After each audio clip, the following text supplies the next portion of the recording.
What's up, everybody? Welcome to today's video. So we're gonna get right to the point.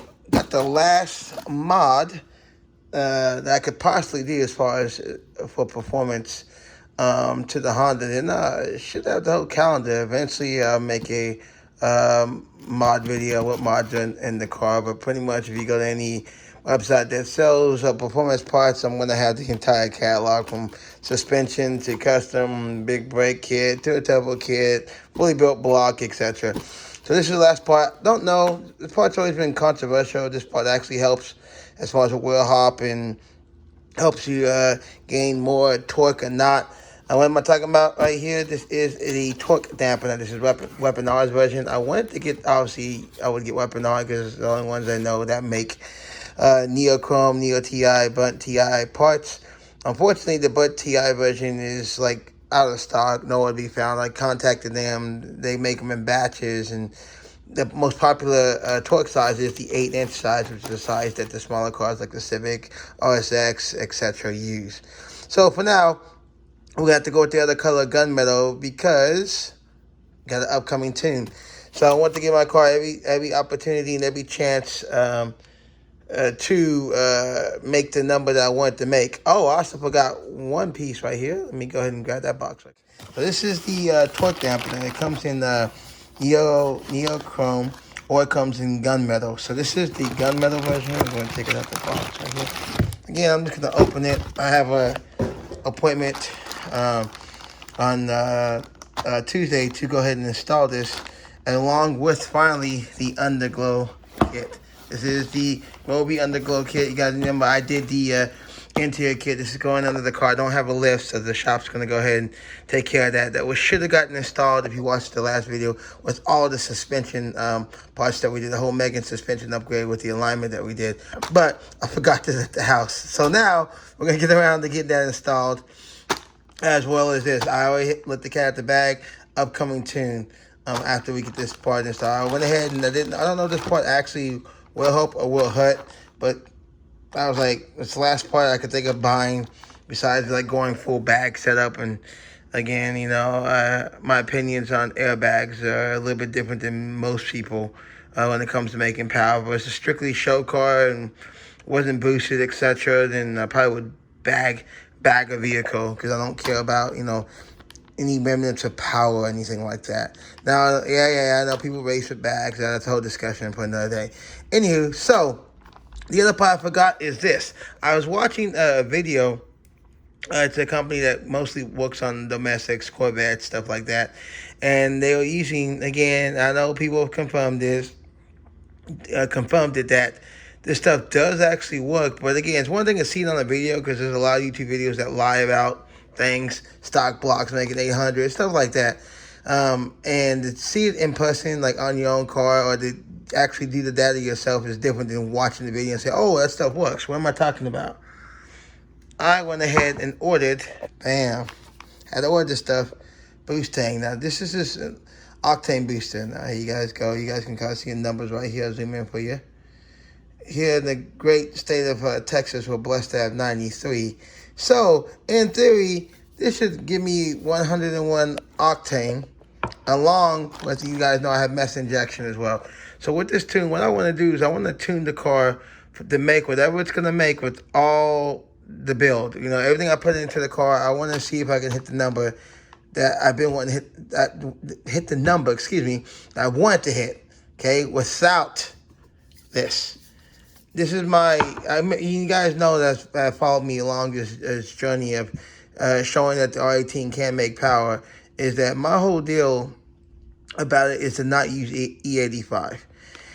In some places around the world, you find E85 station every other block. We do have E85 here in Texas, okay? This is Texas. Obviously, we have it. But is it convenient? Okay, that's my biggest thing. I don't want to plan my life around gas stations and, okay, my E's low, blah, blah. Not to mention, on the SI version, there is one. On the R18, you have to make your own fuel return system. Now, there's a guy here that has the second fastest R18 in the world, whatnot, that made his own fuel return system using the stock fuel line and the fuel regulator, etc. And you have to weld in some stuff. But he's got the recipe on how to make one.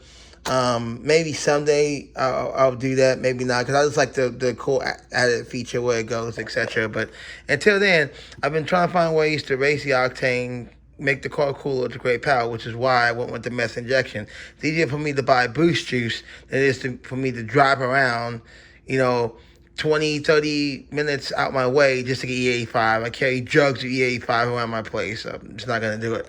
So, like I said, I saw people using, there's different forms of octane booster. STM has one. Obviously, VP Fills has their own as well. But this one right here is supposed to raise 8 points. They actually have a version of this that raises your car by 23 points. But again, that's 116 plus octane. We're not, we don't have injectors for that. So I want to tune the car. Hopefully I can make the number that I want to make. Then I want to throw this in the car and see how much more power it gets me. I don't know if I'm going to need I probably will need a separate map in order to run this. Meaning, obviously, you tune the car. Okay, is what you got. Now, I don't have this. I don't have any of this whole can of this in the car. So the car's gonna be able to function run normally, still be able to boost or whatever it is without this. Because obviously, if we raise the fuel additive, he's gonna have to adjust the tune. Now, there's been cases where the car is tuned, people pour this in, you just get the example, 60 horsepower increase, obviously, to your, out of gas and then back to it. But I don't know, again, being on the safe side, if you have to make a separate map with this octane booster in and then the map without it. But I just want to see what happens. I mean, that would be awesome to make the number I want to make, and then using this, get close to or in the middle ground of, again, I'm not going to tell you the number I'm looking for, but if you guys are watching the videos, you guys should know what number we're looking for with this build. And let's see what happens. So I decided to order 2 cans of it. I mean, expensive way. I just want to test it. We'll see what happens. So again, we got that for the tunes. You guys know the upcoming tune out the way. We got the underglow kit that should have gotten installed with the Megan suspension, but again, I forgot it. But this time I won't forget it. And then we have the Weapon R intake. So I'm going to open this on camera for you guys that think about getting the torque dampener. Again, as far as does this part actually work? Does it not work? I mean, I don't know, man. Here's, again, this is for the EX, LX, DX. They have one specifically for the SI. That's the part number. This is the part number to the gunmetal version. If you want the Neo TI version, you see where it says 127, make that a 427. But again, it's completely out of stock. So I'm hoping that they do make some more. I'll get this installed, and then when the Neo TI version comes out, I'll just simply swap out the strut with the Neo TI version a little bit later. But then again, this might look good in the engine bay. Again, it's all about color. You guys seen my engine bay. Doesn't look too difficult to install. That's the part if you guys want to see what it looks like. Doesn't look too difficult to reinstall, but again, remember, I got coilovers, etc. And then on top of that, my top hats right here, not my top hats, my upper strut mounts were replaced because they were cracking, so we did the whole Megan install. So I'm going to let the shop just take care of this. Probably won't even take them but like 15 minutes or less to install this, and then obviously time will be spent working on this, which is actually not that hard as far as you just need a lift to get underneath the car. So again, I'm going to open this. I'm just going to cut it open and show you guys what it looks like, so you guys can actually see what it looks like on video. We need 2 hands for this, and then you guys can see this. And then again, we're going to go ahead and, well, you guys will be like that. We're going to head to the shop, get this installed, get that installed, as well as work on some other things for this upcoming tune. There we go. One thing I will say about Weapon R's packaging, Jesus, everything's wrapped up. These are basically the brackets. You got the top brackets, bottom brackets with the screws, obviously. Here's what you guys are looking for, the actual torque dampener. Let me get a good video as you can see the color of it. Kind of looks silverish a little bit, but this is the gunmetal version, so the version that they have right now, only in stock. This is the 8-inch. Now, if you go, they make them in 8-inch, I think 11 and 12. 11 and 12-inch, they have neochrome, but the 8-inch is popular for a lot of smaller cars. So this is it right here. It's the torque dampener. It's supposed to help with all the benefits. I'll go ahead and, on the screen, I guess I can put what it's supposed to do. Again, does it actually do that? People have reported, less shaking in the engine, better response. Again, being front-wheel drive, we want every possible opportunity we can to keep that power on the ground. You know what I'm saying?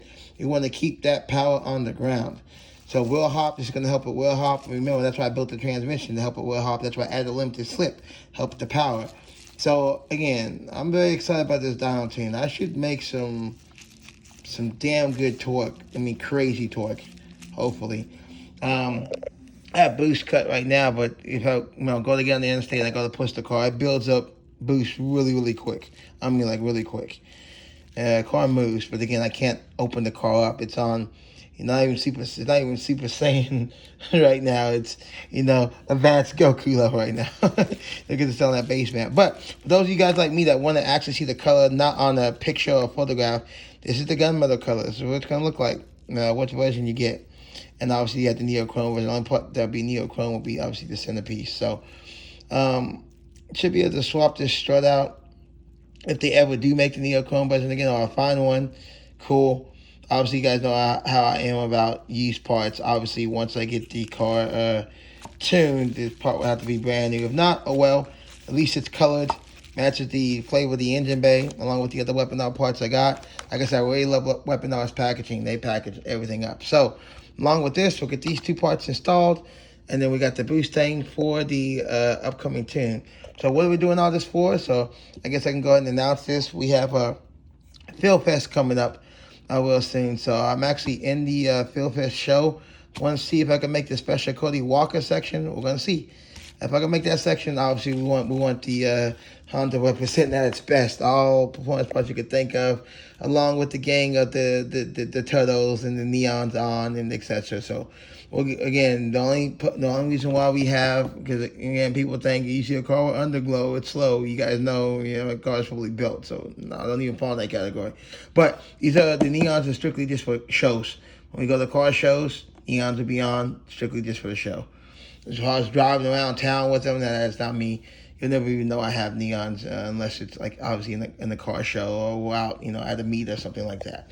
But okay, that's cool. So this video is already going pretty long. So, and for me, it's going to be a minute. For you guys, it's going to be instantaneous. Just want to introduce these parts. Introduce, hey, I got in, we're in Phil Fest. And right now we're in the premium show, the McGuire's, I guess, section, booth or whatever. We're going to see if we make the Cody Walker section in Taste of Tokyo. So I'll probably cut this into 2 videos. This is part 1. And part 2 will be installing these pieces, seeing what it looks like, and the video as far as that. So don't forget to click like and subscribe. See you guys next upcoming video where we get these parts thrown in and installed. I did submit a picture to Phil Fest. I might put it up right here already. So I didn't want to bore you guys with me out there taking pictures, trying to find that perfect angle, type deal. But it's all been submitted. So get ready for part 2. We'll be at the shop getting these 2 parts in, and we'll show you the results after. See you guys next video. If you have any questions, again, I got this from Pro Civic with the discount. So again, if you guys want this, that's what it actually looks like. The 8-inch version, there's only gunmetal for now. The 11 and 12-inch versions, there is neochrome, but again, those 2 versions won't fit a Honda. Okay, so don't think you can buy the 11-inch or 12-inch strut and make it work. It won't work. It's too long. So see you guys next video. I'm out. Peace. Ooh, let's smoke this in. There we go. Yeah.